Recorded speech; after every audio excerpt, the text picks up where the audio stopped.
Assalomu alaykum, hurmatli televizor ko'rguvchilar. Yaxshimsizlar? Dunyo qurultiyi to'r televiziyasining kunlik xabarlar programmasiga hammanglar xush kelibsizlar. Men İftixar Abdurshid. Bugun chorshanba. Hurmatli ko'ruvchilar, tövəndə diqqətinizlər kunlik xabarlar programmamızın təfsilatı bo'lsin. Dünya Uyghur qurultiyining muavin raisi Yevropa parlamentiga Uyghur irqiy qirg'inchiligini to'xtatish haqidagi talab va fikrlarini sungan. Mush ayning 21 kuni Dünya Uyghur qurultiyining muavin raisi Zumratay Erkin Xalqaro kechirim tashkiloti Tibet tashkilotlari birlashib Belgiya poytaxti Bryusseldagi Yevropa parlamentida bir qator uchrashuvlarni elib berib, Yevropa parlamentiga Xitoyning Uyg'urlarga qarta elib berayotgan irqiy qirg'inchiligini to'xtatish haqidagi talab va fikrlarini sungan. Yevropa parlamenti bu yil 6-oydan boshlab Xitoy bilan Uyg'ur masalasi, Tibet masalasi va Xitoydagi kishilik huquq masalasi haqida bir qancha muhim dialoglarni o'tkazgan bo'lib, yaqinda Yevropa parlamentining Xitoy ishlari alayda komitetining raisi Engin Eroğlu boshliq bir qism a'zolari Xitoy bilan suhbat olib borgan edi.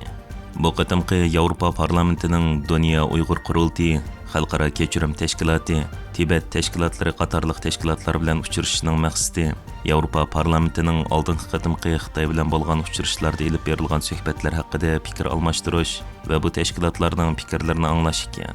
Bu uchrashishda Zumratay Erkin xonim Xitoyning Uyg'ur irqiy qirg'inchiligini hilmi ham davom qilayotganligini, Xitoyning chegara halqagan bostirishlari va irqiy qirg'inchilik jinoyatini oqlash uchun elib berayotgan ta'tir tashviqotlari qatorliqlarni o'ttirib qo'ygan.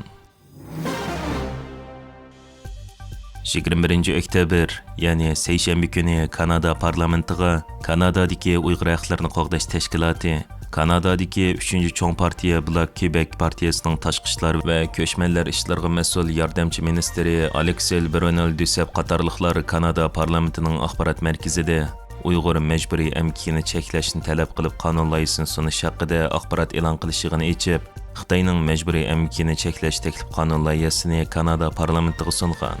Kanadadagi 3-cho'ng partiya Black Quebec partiyasining tashqi ishlar va ko'chmanlar ishlariga mas'ul yordamchi ministri Alexis Bronel Duceppe so'z qilib, bu qonun loyihasi Kanadaga import qilingan mahsulotlarni ishlab chiqarish yoki qazishda bolalar emgaki, majburiy emgak va qulluq oid dalil isbotlarini tekshirish jarayonining isbotlash vazifasi eksport qilg'ichiga yuklanadi. Biz bilan muhojiratdagi Uyg'ur vakillari va Tibet jamiyati birlikda Xitoy hukumatining qul emgaki qilmishlari, bolalar emgaki va majburiy emgakining ziyonkashligiga uchirg'uchilar deydi. Bu yig'inda so'z qilgan Dünya Uyg'ur qurultiyining vakili va Kanadadagi Uyg'ur haqlarini qo'g'dash tashkilotining raisi Mehmet To'xta Efendi Uyg'ur majburiy emgak va bolalar emgakidan foydalanib yasalgan mahsulotlarning import qilinishini cheklash uchun Kanada hukumatidan majburiy emgak qonun loyihasining ma'qullanishini tashabbus qilib keldik.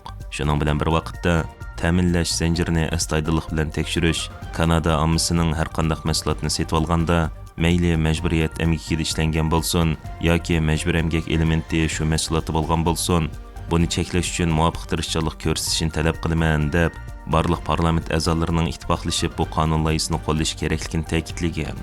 Bu qonun loyihasi bo'yicha bo'lganda, buningdan keyin Kanadaga kiradigan har qanday tovar o'zlarining Uyg'ur majburiy emgaki bilan munosib bo'lmaganligini isbotlash kerak bo'lib, Kanadadagi Uyg'ur haqlarini qo'g'dash tashkilotining raisi va M62 qonun loyihasining ro'yobga chiqishida harmay talmay kurash qilgan Mehmet To'xta Efendi stansimizning ziyoratini qabul qilib, tafsiliy ma'lumot berib o'tdi. 10-ayning 21 kuni Kanada parlamentiga Uyg'ur majburiy emgak mahsulotlarining Kanadaga kirishini cheklash haqida bir qonun loyihasi sunildi. Bu parlament tarafidan tizimga aylandi.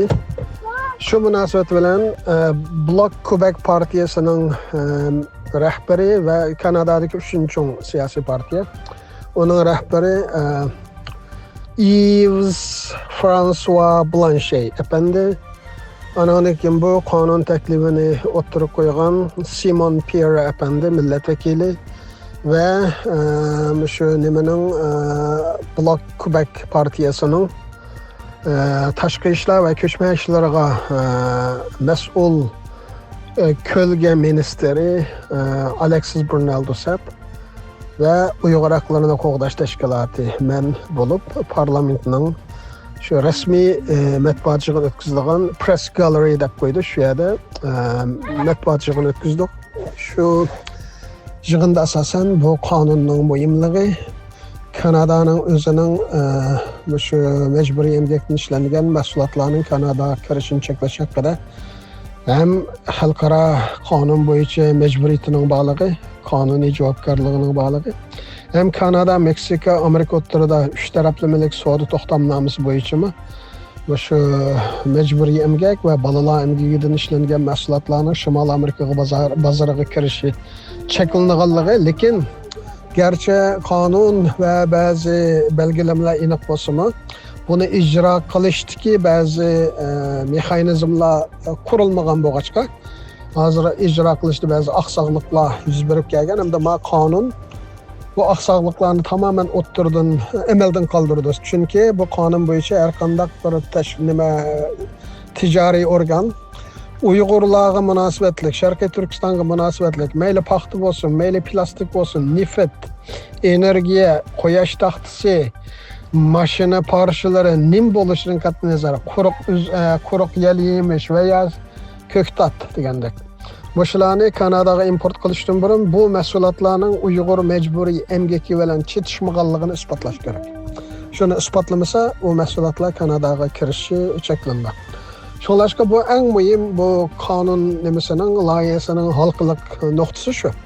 Yani bütün şirketler burun onu Kanada tamujnisi isbotlash kerakdi. Sening mahsuloting Uyg'ur majburiy emgakiga chetilibdi, şunlaşka mani kirgizmaymiz deyish kerakdi. O Kanada tamujnisi undaqliq inson manbasi yo'q, undaqchiq texnikalik nimalari yo'q. Burundan boshlab unda ish bo'lmag'achqa. Hozir hamda bu mas'uliyat shu import qiluvchi ticari organlarning ustiga yuklandi. Bular isbotlash kerak. Mening bu mahsulotimning hech qaysisida Uyg'ur majburiy emgagining hech qanday iznasi yo'q, hech qanday unga chetilmaydi deb shuni isbotlab, uning guvohnomasini ekaganda anadan keyin o malni kirgizgili bo'ldi. Shu sababdan bu qonunning Kanada parlamentiga sunilishi intayin muhim. Hamda oldimiz kunlarda buni butun siyosiy partiyaning millat vakillari hammasi bilan o'rtaq ishlash orqali bu qonun taklifining en qisqa vaqtida qonunlashib Kanadada ijro qilinishi uchun terishimiz va u kunlarmi pat yaqinda keladi deb qarayman. Xi Jinpingning eng yaqin 9 generali vazifasidan ilingan. Xi Jinpingning yolg'iz qilishi eng yuqori pallada kuchaymoqda. Xitoy Kommunistik partiyasining bu haftalik cho'ng siyosiy yig'ini boshlanishidan burun Xi Jinpingning eng yaqin harbiy ittifoqdoshlaridan 9 generalning kutilmagan yerdan tozalanish xabari Xitoyning ichki qismida jiddiy kayfiyat paydo qilgan bo'lib, bu ahvolni mutaxassislar Xi Jinpingning diktatorligi yolg'iz qolmoqda, u o'z atrofidagilarga ishonmaydigan gumonxo'r holatga kelgan deb qaramoqda. Bu voqea bu hafta payshanba kunigacha davom qildigan Xitoy Kommunistik partiyasi Markaziy komitetining 4-umumiy yig'iniga bo'lgan diqqatni taxim cho'nqirlashtirgan bo'lib, bu yig'in Xitoyning Amerika bilan bo'lgan savdo va texnik urush kuchayayotgan, shundaqla Tayvanga qartilgan harbiy tayyorligini kuchaytirayotgan paytga to'g'ri kelgan. Bu yangi o'zgarish harbiy va bexatarlik organlarida bir necha oydan buyon davomlashayotgan tozalash to'lqinining yangidan kuchayishi bo'lib, texnik yaqindala Xitoyning o'nlagan yuqori darajalik amaldorlari vazifasidan ilingan edi. Tozlangan bu 9 generalning 7si Xi Jinpingning sharqi janubidagi Fujian o'lkasida turgan vaqtidan boshlab billa o'rligan eng kona ishonchlik harbiy amaldorlardan bo'lib, Xitoy ichi va teshidagi ko'zatkichilar 2012-yildan buyon Xi Jinping o'zi o'stirgan kishilar tozalanib chiqarilgandan keyin endi Xi Jinpingning qaysi o'rniga tushib qolganligini va uning yolg'iz qolganligini faraz qilishmoqda ekan. Bu tozalash Xitoyning Markaziy harbiy komitetida Xi Jinpingni o'z ichiga olgan xizmat qilayotgan kishilarning sonini 4 ga tushirib qo'ygan bo'lib, bu odatdan tashqari huquqning markazlashishini keltirib chiqargan bo'lib, Xitoy kommunist davlatining qurg'uvchisi Mao Zedong davridami bu komitet 5 a'zodan tashkil topgan bo'lsa, Hu Jintao va Jiang Zemin davrida 11 a'zodan tarkib topgan ekan.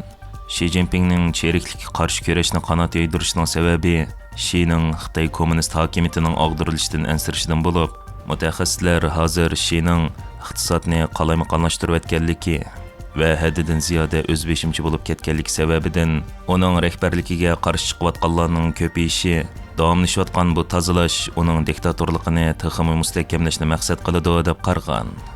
Hörmətli görürmənlər, yuqorida diqqətinizə günlük xəbərlər proqramımızın təfsilatını sunduq. Keyingi qitimliq sanımızgacha ko'rishgacha omon bo'lgaysizlar. Stansiyamizning YouTube kanaliga a'zo bo'lishni unutmang. Xayr xo'sh.